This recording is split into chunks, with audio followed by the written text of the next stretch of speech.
Yesterday, Mr. President, by a large margin of 342 to 92, Congress took the first steps towards creating the most important upgrade to our post office in decades by passing a bipartisan reform package that's been years in the making.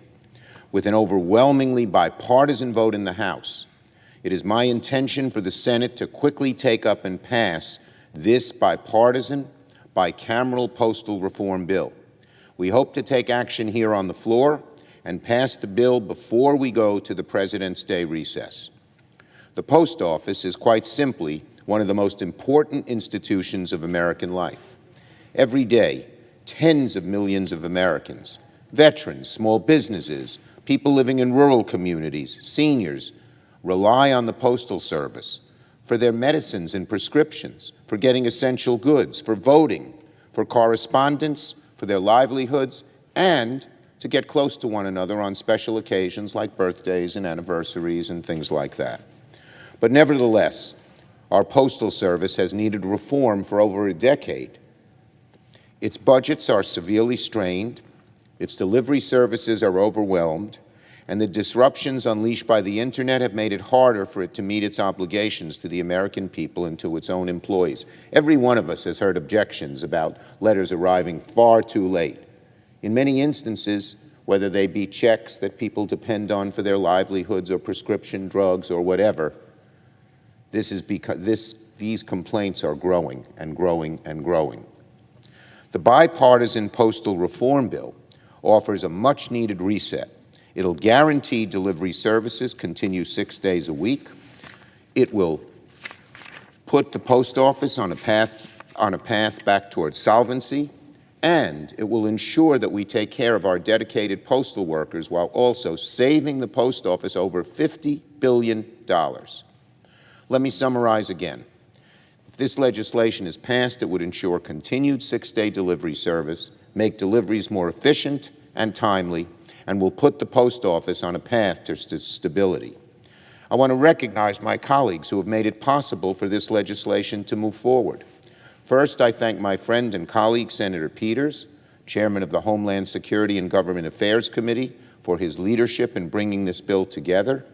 I also want to thank Ranking Member Portman for working across the aisle on this common-sense reform bill. And I want to thank all my House colleagues who worked assiduously for a long, long time pushing for portal reform. Both the chair and the ranking member of the relevant committees supported the bill on the floor of the House yesterday. I've always said Democrats will work on a bipartisan basis whenever we can pass common sense legislation that will improve the lives of the American people.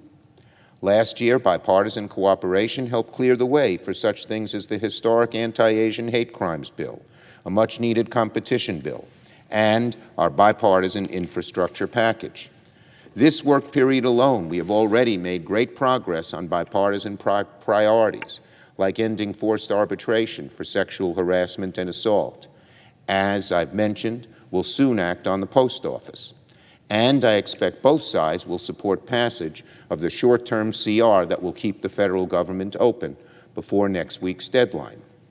I want to thank the appropriators from both sides of the aisle for working in good faith, and I'm optimistic that soon they will arrive at an agreement for an omnibus package, which is far more preferable to the alternative of a year-long CR.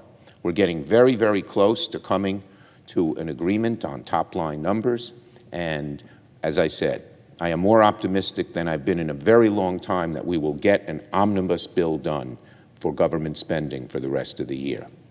So all these priorities, forced arbitration, postal reform, and government funding, are bipartisan items that I expect the Senate will act on before the recess. As I've always said from my first day as Majority Leader, that we will work in a bipartisan way whenever we can.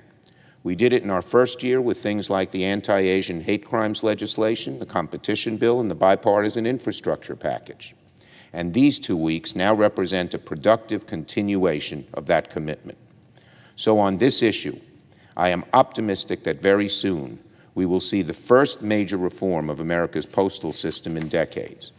It'll be a win for our dedicated postal workers, for the American people who rely on the post office every single day.